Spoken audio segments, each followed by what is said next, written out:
राष्ट्र सर्वप्रथम राष्ट्र सर्वप्रथम राष्ट्र सर्वप्रथम राष्ट्र सर्वप्रथम राष्ट्र सर्वप्रथम की बात कार्यक्रम में आप सभी राष्ट्रवासियों का हार्दिक स्वागत है। प्रधानमंत्री नरेंद्र मोदी ने रविवार 17 दिसंबर को गुजरात में सूरत डायमंड बोर्स बिल्डिंग का उद्घाटन किया। ये बिल्डिंग अपने आप में बेहद खास है क्योंकि यह सबसे बड़ी इंटरकनेक्ट और अमेरिकी रक्षा मुख्यालय पेंटागन की ऑफिस से भी काफी बड़ी बिल्डिंग है। इस सूरत डायमंड बस में 4500 से अधिक ऑफिस बनाए गए हैं। प्रवर्तन निदेशालय ने कथित बैंक धोखाधड़ी से जुड़े मामले में चंडीगढ़ स्थित दवा कंपनी पैराबॉलिक ड्रग्स और इसके प्रवर्तकों के खिलाफ धन शोधन जांच के तहत दिल्ली, राष्ट्रीय राजधानी क्षेत्र और पंजाब में लगभग 1 दर्जन स्थानों पर छापेमारी की। उत्तर प्रदेश के मुख्यमंत्री योगी आदित्यनाथ ने कहा कि लैंडलॉक्ड स्टेट कहे जाने वाले उत्तर प्रदेश में सरकार ये राप्ती, सरयू, गंगा और यमुना जैसी नदियों में इनलैंड वाटरवे सेवा शुरू करने के लिए इनलैंड वाटरवे अथॉरिटी का गठन किया है, जिससे क्रूज सेवा को बढ़ावा मिलेगा और बड़े पैमाने पर रोजगार का सृजन होगा। छत्तीसगढ़ के नक्सल प्रभावित सुकमा जिले में नक्सलियों के साथ मुठभेड़ में रविवार को केंद्रीय रिजर्व पुलिस बल का एक अधिकारी शहीद हो गया तथा एक अन्य घायल हो गया। प्रधानमंत्री नरेंद्र मोदी ने जम्मू कश्मीर में अनुच्छेद 370 को लेकर विपक्षी दलों पर जमकर निशाना बोला। खबरों की माने तो पीएम मोदी ने कहा कि आर्टिकल 370 की वापसी ब्रह्मांड की कोई भी ताकत नहीं करवा सकती। मुख्यमंत्री योगी आदित्यनाथ ने पीएसी के 76वें स्थापना दिवस समारोह के अवसर पर पीएसी में पदोन्नति की विसंगतियों को जल्द दूर करने का आश्वासन दिया। इसके लिए गृह विभाग को निर्देश दिया जा चुका है। जल्द इसकी घोषणा होगी ताकि पीएसी बल का मनोबल बढ़ा रहे। राजधानी में मौसम के बदलाव व अन्य स्थानीय कारणों की वजह से हवा में सुधार नहीं हो रहा। इससे 4 इलाकों में प्रदूषण गंभीर श्रेणी में पहुंच गया है। वहीं लगातार तीसरे दिन भी एनसीआर में दिल्ली की हवा सर्वाधिक प्रदूषित रही। वायु गुणवत्ता सूचकांक 354 दर्ज किया गया, जो बेहद खराब श्रेणी में है। महाराष्ट्र के नागपुर में बाजर गांव के पास सौर उपकरण बनाने वाली कंपनी में सुबह विस्फोट हो गया। धमाके में 9 लोगों की मौत हो गई जबकि 3 अन्य घायल हुए। खबरों की माने तो धमाके के समय कंपनी के अंदर कुल 12 कर्मचारी मौजूद थे। केरल में कोविड के सब वेरिएंट JN1 मिलने से बढ़ी टेंशन। स्वास्थ्य विभाग हुआ अलर्ट, अस्पतालों में मॉक ड्रिल का आदेश। कांग्रेस अध्यक्ष मल्लिकार्जुन खड़गे ने मोदी सरकार के कार्यकाल के दौरान आवश्यक वस्तुओं की कीमतों में वृद्धि को लेकर केंद्र सरकार पर निशाना साधा। साथ ही तंज कसते हुए कहा कि यह किस तरह का विकसित भारत है। लोकप्रिय जन जन की आवाज, सत्य के पुजारी, ना काहू से दोस्ती ना काहू से बैर, मार्ग पर चलने वाले, राष्ट्र सर्वप्रथम का उद्घोष। इंडिया दर्पण हिंदी दैनिक अपने स्थापना के 28 वर्ष सफलतापूर्वक गुजारकर 16 दिसंबर 2023 को 29वें वर्ष में प्रवेश करने जा रहा है। समस्त राष्ट्रवासी, विज्ञापनदाता, पाठक, शुभ चिंतकों को इंडिया दर्पण दैनिक, मदर इंडिया पत्रिका परिवार की ओर से हार्दिक शुभकामनाएं।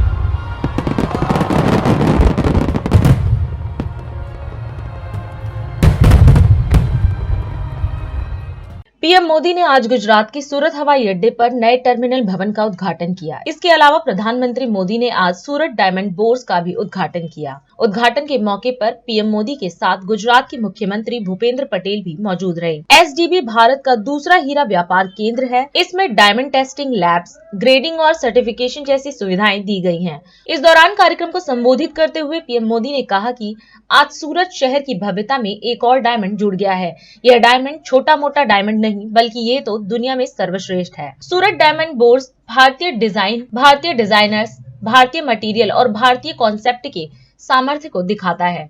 ये बिल्डिंग नए भारत के नए सामर्थ्य और नए संकल्प का प्रतीक है। साथियों, आज सूरत शहर की भव्यता में एक और डायमंड जुड़ गया है और डायमंड भी छोटा मोटा नहीं है, बल्कि ये तो दुनिया में सर्वश्रेष्ठ है। इस डायमंड की चमक के आगे दुनिया की बड़ी से बड़ी इमारतों की चमक फीकी पड़ रही है।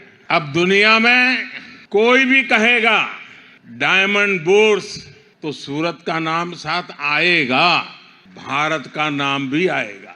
सूरत डायमंड बूट्स भारतीय डिजाइन, भारतीय डिजाइनर्स, भारतीय मटेरियल और भारतीय कंसेप्ट के सामर्थ्य को दिखाता है। ये बिल्डिंग नए भारत के नए सामर्थ्य और नए संकल्प का प्रतीक है।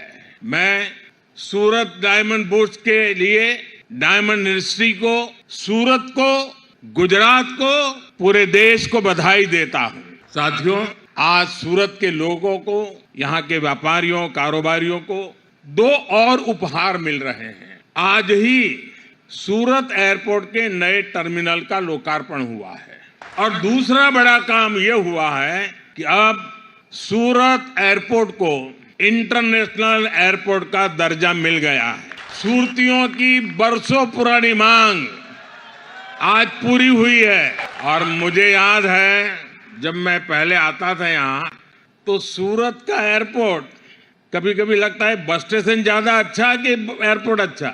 बस स्टेशन अच्छा लगता नहीं था, एक झोपड़ी जैसा था।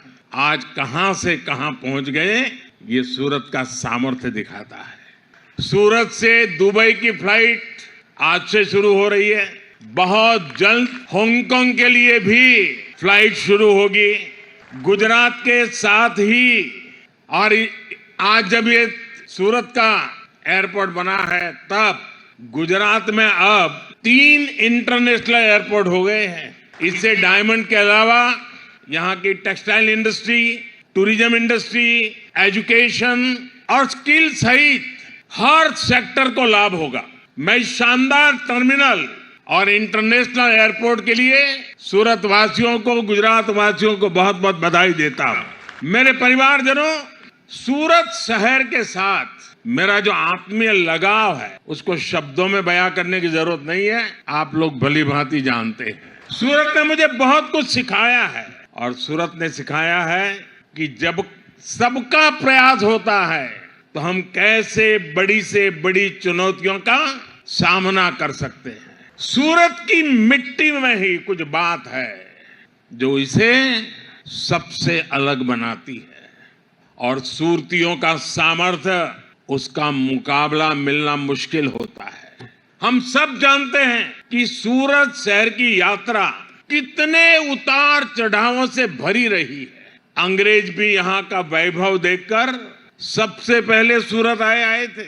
एक जमाने में दुनिया के सबसे बड़े समुद्री जहाज सूरत में ही बना करते थे। सूरत के इतिहास में अनेक बार बड़े बड़े संकट आए, लेकिन सूरतियों ने मिलकर हर एक से मुकाबला किया। वो भी एक वक्त था, कहते थे कि 84 देशों के शिप के झंडे यहां फहरते थे और आज जब मथुर भाई बता रहे थे कब 125 देशों के झंडे यहां फहरने वाले हैं। मैं एक बार फिर आप सबको सूरत डायमंड बूट्स की और सूरत एयरपोर्ट के नए टर्मिनल की बहुत बहुत बधाई देता हूं। अगले महीने वाइब्रेंट गुजरात समिट भी होने जा रहा है।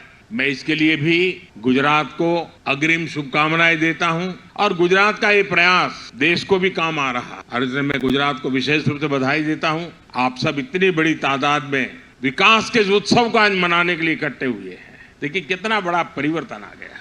देश का हर व्यक्ति विकास के प्रति प्रतिबद्ध होता जा रहा है। ये भारत के लिए आगे बढ़ने के सबसे बड़े शुभ संकेत है। मैं फिर एक बार वल्लभ भाई और उनकी पूरी टीम को हृदय से बहुत बहुत बधाई देता हूं। धन्यवाद। हरियाणा के कुरुक्षेत्र में अंतर्राष्ट्रीय गीता महोत्सव 2023 का शुभारंभ किया गया। इस अवसर पर उपराष्ट्रपति जगदीप धनखड़, हरियाणा के मुख्यमंत्री मनोहर लाल खट्टर, बीजेपी के राष्ट्रीय प्रवक्ता सुधांशु त्रिवेदी भी मौजूद रहे। इस दौरान कार्यक्रम को संबोधित करते हुए सीएम खट्टर ने खुशी व्यक्त करते हुए कहा कि 2016 से अंतर्राष्ट्रीय गीता महोत्सव लगातार मनाया जा रहा है और इस वर्ष अंतर्राष्ट्रीय गीता महोत्सव का 8वां वर्ष है। सीएम ने कहा कि इस प्रकार की संगोष्ठी के माध्यम से गीता का संदेश देश और दुनिया में पहुंचाया जा रहा है। वहीं इस अवसर पर भाजपा के राष्ट्रीय प्रवक्ता सुधांशु त्रिवेदी ने भी कार्यक्रम को संबोधित किया और अपने विचार साझा किए। बहुत ही प्रसन्नता का विषय है आज मेरे लिए, खासकर कि लगातार 8वां वर्ष ये हो रहा है कि जब अंतर्राष्ट्रीय स्तर का ये गीता जयंती का समारोह हो। हम कुरुक्षेत्र में लगातार 2016 से इसी स्वरूप में मनाते आ रहे हैं और ये और अच्छा विषय है कि हम इस प्रकार की संगोष्ठियों के माध्यम से गीता का यानी गीता का संदेश देश और दुनिया में कैसे जाए, गीता का महत्व ये दुनिया को हम कैसे बता सकें, इस प्रकार की संगोष्ठी के माध्यम से हम लोग लगातार करते हैं। भाई बहनों, गीता के बारे में बोलना वास्तव में सूर्य को रोशनी दिखाने जैसा मेरे जैसा व्यक्ति जरूर सोचता है, क्योंकि बहुत ही विद्वान लोग इसके ऊपर अपना व्याख्यान देते हैं। गीता कोई केवल एक पुस्तक या ग्रंथ मात्र नहीं है, ये एक जीवन का सार है। और मैं ये कहता हूं कि ये सार्वभौमिक है, सार्वकालिक है। जब गीता संदेश भगवान कृष्ण जी ने सुनाया होगा, जो सार्थकता उस समय थी, आज भी सार्थकता उतनी उससे कम नहीं है। चाहे ये व्यक्ति विशेष के लिए हो, चाहे परिवार के लिए हो, चाहे किसी जिला, प्रदेश और देश के लिए हो, अथवा दुनिया के लोगों के लिए हो, गीता का महत्व हर किसी के लिए उतना बराबर बना हुआ है। क्योंकि गीता ऐसा शाश्वत संदेश देती है जो मनुष्य के स्वभाव के साथ जितना उथल पुथल मचता है, उसको ठीक करने के लिए, विश्व को सुखी बनाने के लिए, उसको शांति के रास्ते पर ले जाने के लिए। अभी हैदराबाद से हमको एक ऑफर आई है कि English and foreign languages university है, उन्होंने अपना एक रीजनल सेंटर बनाना है, तो हरियाणा में कहां बनाया जाए, मैंने उनको आज ही निवेदन भेजा है कि कुरुक्षेत्र यूनिवर्सिटी में जितने विदेशों की भाषाएं हैं उनको सिखाने के लिए और एक यहाँ एक केंद्र बनाया जाए। क्योंकि दुनिया भाषाएं अलग अलग होने के नाते भाषा एक ऐसी चीज है जो व्यक्तियों को जोड़ती है और इतनी जबरदस्त उसके अंदर अटैचमेंट हो जाती है कि आप किसी की भाषा बोल दो, सामने वाला समझता कि मेरा अपना आदमी है। तो भाषा एक बहुत बड़ा सूत्र है व्यक्तियों को जोड़ने के लिए। तो कुरुक्षेत्र यूनिवर्सिटी में ये विश्व की अन्य अन्य भाषाओं का एक केंद्र खुलेगा और उसके माध्यम से यहाँ संयोग से गीता का भी केंद्र है। हम इसके माध्यम से दुनिया के बहुत देशों को यहाँ ला करके एक प्लेटफॉर्म पर जोड़कर और गीता का संदेश देश और दुनिया में पहुंचा सके, यही मेरी शुभकामना। आज के इस अवसर पर आपको बहुत बहुत बधाई, बहुत बहुत शुभकामना, धन्यवाद। आज हम यहाँ पर कुरुक्षेत्र में जिस गीता महोत्सव के हेतु एकत्र हुए हैं, अगर आपको ध्यान हो तो यही कुरुक्षेत्र में जो गीता का महोत्सव 1989 से चलता था, 2014 में ही प्रधानमंत्री जी ने यह विचार किया कि अब यह भव्य रूप में कुरुक्षेत्र में गीता का महोत्सव होना चाहिए। और जब मनोहर लाल जी आपके मुख्यमंत्री बने तो 2016 से ये अब भव्य रूप में मनाया ही नहीं जा रहा है, उत्तरोत्तर उभरता हुआ विश्व को मार्गदर्शन देने का मार्ग प्रशस्त कर रहा है। स्थान तो पवित्र है ही, और समय क्या है? मार्गशीर्ष का महीना। अगर आपको ध्यान हो कि गीता में भगवान कृष्ण ने जो भिन्न भिन्न उदाहरण दिए हैं कि मैं इसमें ये हूं, उसमें ये हूं, तो उन्होंने कहा मासों में मैं मार्गशीर्ष, और ये मार्गशीर्ष का महीना है। फिर ये भी अगर ध्यान हो तो उन्होंने क्या कहा कि भगवान के नामों में मैं क्या हूं, उन्होंने कहा प्रणवों में मैं ओंकार हूं। और गीता वह ग्रंथ है जिसे लगभग 82 भाषाओं में अनुवादित किया जा चुका है, जिसमें 65 जो हैं वो भारत के बाहर की भाषाएं, और अभी अन्य अन्य भाषाओं में अनुवाद करने का विचार और यह प्रयास चल रहा है। परंतु यह प्रेरणा किस चीज की देती है? एटम बम की खोज जिस वैज्ञानिक ने की थी, रॉबर्ट ओपेनहाइमर, जब 16 जुलाई 1945 को ट्रिनिटी बॉम्ब का एक्सप्लोजन हुआ, यानी पहला सफल परमाणु परीक्षण हुआ अमेरिका में, तो उसने उस विस्फोट को देख के कहा कि मुझे श्रीमद् भगवत गीता का वो श्लोक याद आता है जिसमें भगवान कृष्ण कहते हैं, यदि सृजन भी मैं हूं तो संहार भी मैं हूं। और ये ऐसे नहीं था, रॉबर्ट ओपेनहाइमर ने 1933 से संस्कृत सीखनी शुरू कर दी थी और उसके बाद वह गीता से प्रभावित था। इससे आप समझ सकते हैं कि हम आज जिस उद्देश्य के लिए एकत्र हुए हैं, यह उद्देश्य का प्रभाव कितना व्यापक और प्रभावशाली होने जा रहा है। प्रधानमंत्री श्री नरेंद्र मोदी जी ने 15 अगस्त 2022 को जो कहा था कि ये अमृत काल है, और अमृत काल के जो 5 संकल्प थे उनमें से जो पहले 2 संकल्प थे, पहला क्या था? अमृत काल समाप्ति 2047 तक भारत को विकसित राष्ट्र बनाना है, और दूसरा था गुलामी की मानसिकता के हर प्रभाव से मुक्त करना है, और तीसरा था कि संस्कृति की विरासत पर गर्व करना है। तो हम उस विरासत को समझें और गर्व करें। और बाद में उन्होंने कहा था यही समय है, सही समय है। तो यह समय भारत का आ गया है, बस इतना समझ लीजिए। पीएसी के स्थापना दिवस के अवसर पर कार्यक्रम का आयोजन किया गया। इस अवसर पर मुख्यमंत्री योगी आदित्यनाथ ने भी कार्यक्रम में प्रतिभाग किया। कार्यक्रम को संबोधित करते हुए सीएम योगी ने कहा कि उत्तर प्रदेश पीएसी का गौरवशाली इतिहास रहा है। 17 दिसंबर 1947 को मिलिट्री पुलिस का नाम बदलकर पीएसी किया गया था। उन्होंने कहा कि वर्तमान में उत्तर प्रदेश पीएसी के लगभग 40,000 कार्मिक यूपी के अंदर अपने कर्तव्यों का पूरी निष्ठा और तत्परता से निर्वहन करते हुए राज्य के अंदर कानून व्यवस्था की बेहतर स्थिति बनाने में अपना योगदान दे रहे हैं। आज उत्तर प्रदेश पीएसी की स्थापना दिवस है। इस अवसर पर उत्तर प्रदेश के पीएसी पद से जुड़े हुए सभी अधिकारियों को, सभी कार्मिकों को मैं हृदय से बधाई देता हूं। हम सब जानते हैं उत्तर प्रदेश पीएसी का अपना एक गौरवशाली इतिहास है। 17 दिसंबर 1947 को मिलिट्री पुलिस का नाम बदल करके पीएसी किया गया और उस समय United province provisional armed constabulary act 1948 के तहत इसका विधिवत गठन हुआ। वर्तमान में उत्तर प्रदेश पीएसी के लगभग 40,000 कार्मिक उत्तर प्रदेश के अंदर अपने कर्तव्यों का पूरी निष्ठा और पूरी तत्परता से निर्वहन करते हुए राज्य के अंदर कानून व्यवस्था की बेहतर स्थिति बनाने में अपना योगदान दे रहे हैं। उत्तर प्रदेश पुलिस बल से जुड़े हुए महत्वपूर्ण प्रतिष्ठान है, जहां पर पीएसी के जवान बहादुरी के साथ अपनी जिम्मेदारियों का निर्वहन कर रहे हैं। हम सब जानते हैं जब देश की संसद में हमला हुआ था सन 2001 में, उस समय उत्तर प्रदेश पीएसी के जवानों के पराक्रम के कारण उस हमले को निष्फल करने में सफलता प्राप्त हुई थी। उन सभी हमलावरों को उन बहादुर जवानों ने अपने शौर्य और पराक्रम से मार गिरा करके उनके मंसूबों पर पानी फेरने का काम किया था। यही नहीं, देश की आस्था के प्रतीक से राम जन्मभूमि पर जब आतंकी हमला हुआ था तब भी उस हमले को निष्फल करने का कार्य उत्तर प्रदेश पीएसी ने ही किया था। पीएसी में पदोन्नति के भी अधिक अवसर उपलब्ध हो, इसके लिए उत्तर प्रदेश सरकार ने सशस्त्र पुलिस बल में 184 निरीक्षकों और 3,772 उप निरीक्षकों के पदों में भी वृद्धि की गई। विभागीय प्रोन्नति के अंतर्गत 257 उप निरीक्षक, 3,558 मुख्य आरक्षी और 12,774 आरक्षियों को भी प्रोन्नति प्रदान की गई। हम सब जानते हैं कि आरक्षी के पद में सीधी भर्ती की कार्रवाई वर्तमान में भी प्रचलित है, जिसमें 10,584 से अधिक भर्ती की प्रक्रिया वर्तमान में प्रचलित भी है। पीएसी बल का अत्याधुनिक अस्त्र शस्त्रों, SLR एवं इंसास राइफल तथा दंगा निरोधी उपकरणों यथा multi cell launcher, anti riot gun व टीयर गैस गन से सुसज्जित भी प्रदेश के अंदर किया गया।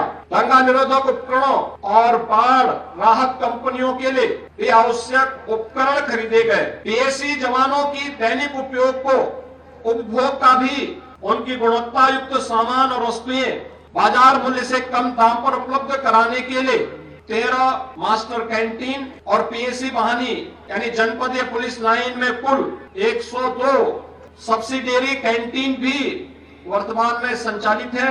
पुलिस कल्याण योजना के अंतर्गत जवानों के बच्चों को न्यूनतम शिक्षण शुल्क पर उत्तम शिक्षा प्रदान करने के उद्देश्य से 31 पुलिस मॉडर्न स्कूल स्थापित हैं और मुझे बताते हुए प्रसन्नता है कि हाई स्कूल और इंटरमीडिएट की इनकी परीक्षा परिणाम 90% से अधिक देखने को प्राप्त हुए हैं।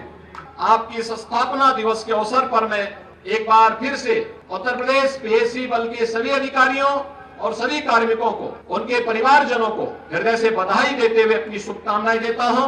धन्यवाद। जय हिंद। अभी समय है एक ब्रेक का, हम चलते हैं ब्रेक पर, आप कहीं जाए नहीं, छोटा सा break. Powered by Kamal Buildtech Private Limited, fulfilling promises. With our professional team and experience of delivering projects, in past we guarantee you peace of mind and top quality work in an affordable price. लोकप्रिय जन जन की आवाज, सत्य के पुजारी, ना काहू से दोस्ती ना काहू से बैर, मार्ग पर चलने वाले, राष्ट्र सर्वप्रथम का उद्घोष। इंडिया दर्पण हिंदी दैनिक अपनी स्थापना के 28 वर्ष सफलतापूर्वक गुजारकर 16 दिसंबर 2023 को 29वें वर्ष में प्रवेश करने जा रहा है। समस्त राष्ट्रवासी, विज्ञापनदाता, पाठक, शुभ चिंतकों को इंडिया दर्पण दैनिक मदर इंडिया पत्रिका परिवार की ओर से हार्दिक शुभकामनाएं।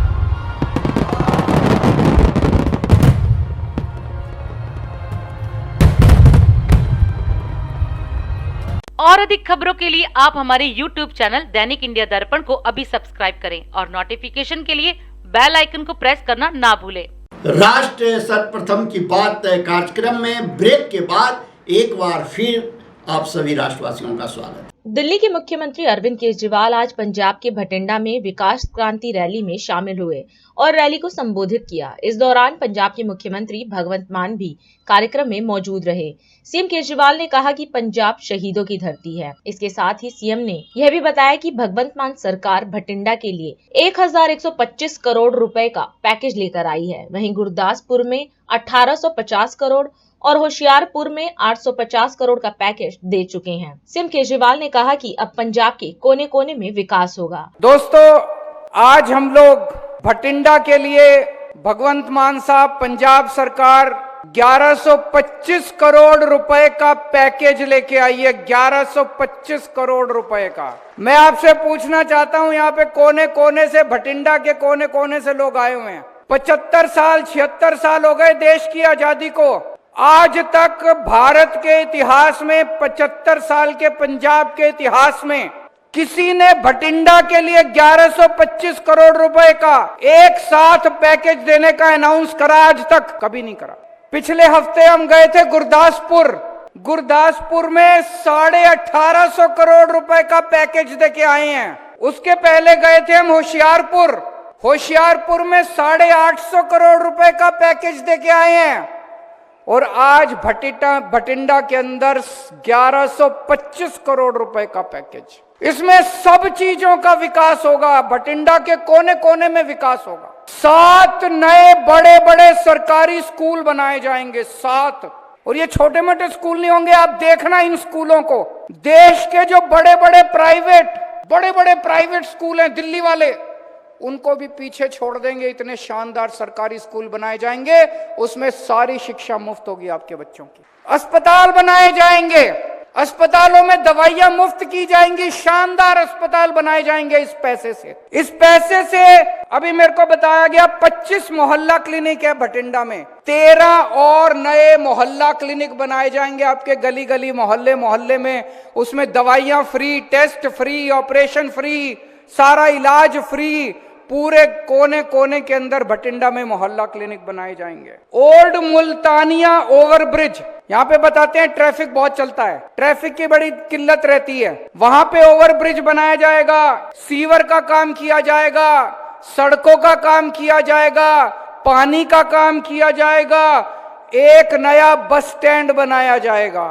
आपके बच्चों को अच्छी शिक्षा मिले, ये हमारी जिम्मेदारी है। अभी तक 42,000 लोगों को सरकारी नौकरियां मिल चुकी हैं। सारे कच्चे कर्मचारियों को पक्का किया जा रहा है।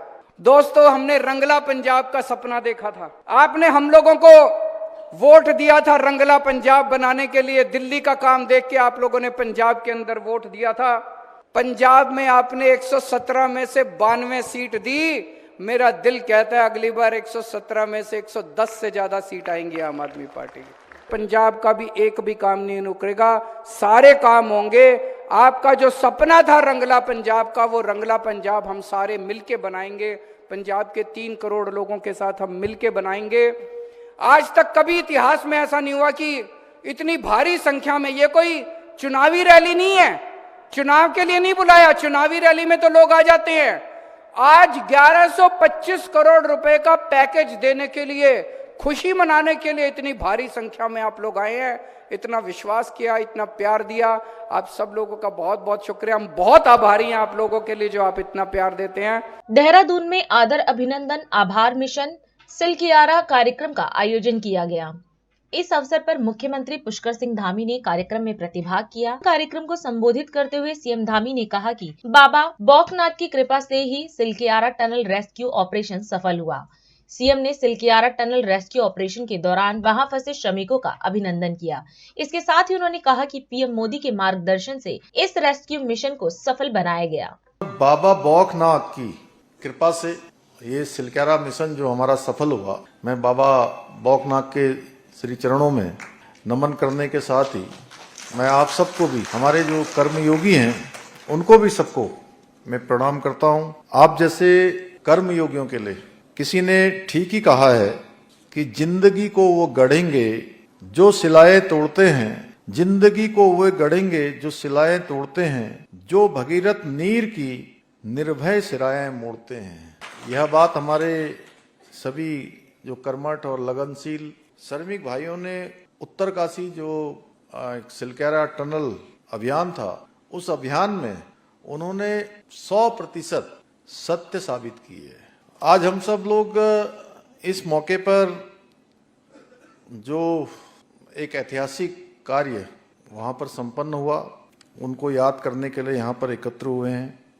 देखिए, हम सभी ने सिलकेरा सुरंग की जो 41 हमारे श्रमिकों के साथ एक संघर्ष और समर्थन की कहानी देखी है, जिन्हें 17 दिन बाद सुरक्षित निकाला गया। वो वास्तव में बहुत ही कठिन था और इस मुश्किल घड़ी में जो हमारे श्रमिक भाइयों ने जो धैर्य, साहस और अंदर से जो उन्होंने हम सबको कहीं न कहीं लगातार उत्साह देने का काम, लगातार अपनी हिम्मत के साथ हमारी हिम्मत बढ़ाने का भी काम किया, वास्तव में उसकी जितनी भी प्रशंसा की जाए कम है। मैं अपने श्रमिक भाइयों का जो अंदर थे, मैं उनका आप सबके बीच में से अभिनंदन करना चाहता हूं उनका। और श्रमिकों की जो हिम्मत है, हमारे आदरणीय प्रधानमंत्री जी के मार्गदर्शन से इस रेस्क्यू ऑपरेशन को सफल बनाया जा सका और हमारे श्रमिक भाइयों के रेस्क्यू ऑपरेशन की सफलता ने पूरे देश के अंदर, मैं सच बताऊं तो 12 नवंबर को दीपावली थी और 28 को ये लोग ठीक 17 दिनों बाद बाहर निकले। तो जिस प्रकार से दीपावली का वातावरण होता है, हर एक भारतवासी ने उस दिन दीपावली जैसा जो है जो त्यौहार होता है उसको महसूस किया। और हमने तो चूंकि उस समय में कोई भी त्यौहार जितने भी आए, दीपावली के दिन ही ये घटना घटित हुई। उसके बाद दीपावली के बाद भैया दूज भी आया, गोवर्धन पूजा भी आई, छठ पूजा भी आई, गुरु पर्व भी आया, गंगा स्नान भी बीच में आया, अनेकों पर्व आए। और सभी पर्वों से वो हमारे श्रमिक भाई भी दूर रहे, उनके परिजन भी दूर रहे। और आप सबका मुख्य सेवक होने के नाते मैं भी सारे ही पर्वों से सम्मिलित में हो नहीं पाया। लेकिन ये जो जब घटना घटित हुई 12 तारीख को, 12 तारीख से लगातार हर दिन ये लगता था कि आज बाहर आ जाएंगे। शुरू में लगा कि जेसीबी चलेगी, पोकलैंड चलेगी और मलबा हटाएंगे, उनको बाहर निकाल लेंगे। जब मलबा हटाने लगे तो ऊपर से और मलबा गिरने लगा, बहुत तेज मलबा गिरने लगा। कठोर चीज अंदर आ गई है, हार्ड रॉक आ गया है, कठिन चीज आ गई, क्या करें। उसके बाद फिर ये हुआ कि कुछ इंजीनियर और बुलाए गए, उन्होंने भी प्रयास किया, वो आगे नहीं सरका। उसके बाद फिर प्रधानमंत्री जी लगातार रोज पूरे ऑपरेशन के बारे में रोज पूछते थे। फिर उनको बताया कि यहाँ पर इस प्रकार की स्थिति हो रही है। उन्होंने पूरा अपना कार्यालय भेज दिया, अपने कार्यालय के सारे लोगों को, पीएमओ के सारे अधिकारी यहाँ आ गए। जनरल बीके सिंह जी भी आ गए, जो भारत सरकार के हमारे मंत्री हैं। उन्होंने भी लगातार यहाँ हम लोगों के साथ कैंप कर लिया। भगवान की कृपा से, सबकी बाबा बौकनाथ की कृपा से हमने जो है ये अभियान ये सफल हुआ। और इस मंच से मैं सिलकेरा प्रबंधन से जुड़े हर सहयोगी को भी धन्यवाद करता हूं कि राज्य की जनता की ओर से उन सभी का मैं आभार प्रकट करता हूं कि जिन्होंने किसी भी एक भी व्यक्ति ने अपना अंश मात्र भी इसमें योगदान दिया है। और अधिक खबरों के लिए आप हमारे YouTube चैनल दैनिक इंडिया दर्पण को अभी सब्सक्राइब करें और नोटिफिकेशन के लिए बेल आइकन को प्रेस करना ना भूलें।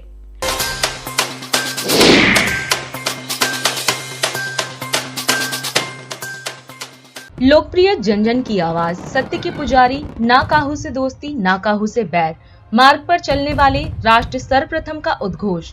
इंडिया दर्पण हिंदी दैनिक अपने स्थापना के 28 वर्ष सफलतापूर्वक गुजारकर 16 दिसंबर 2023 को 29वें वर्ष में प्रवेश करने जा रहा है। समस्त राष्ट्रवासी, विज्ञापनदाता, पाठक, शुभ चिंतकों को इंडिया दर्पण दैनिक मदर इंडिया पत्रिका परिवार की ओर से हार्दिक शुभकामनाएं।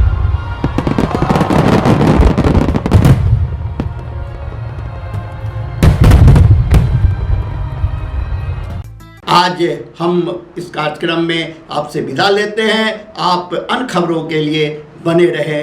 राष्ट्र सर्वप्रथम, वंदे मातरम, जाग उठा है भारत। राष्ट्र सर्वप्रथम, राष्ट्र सर्वप्रथम।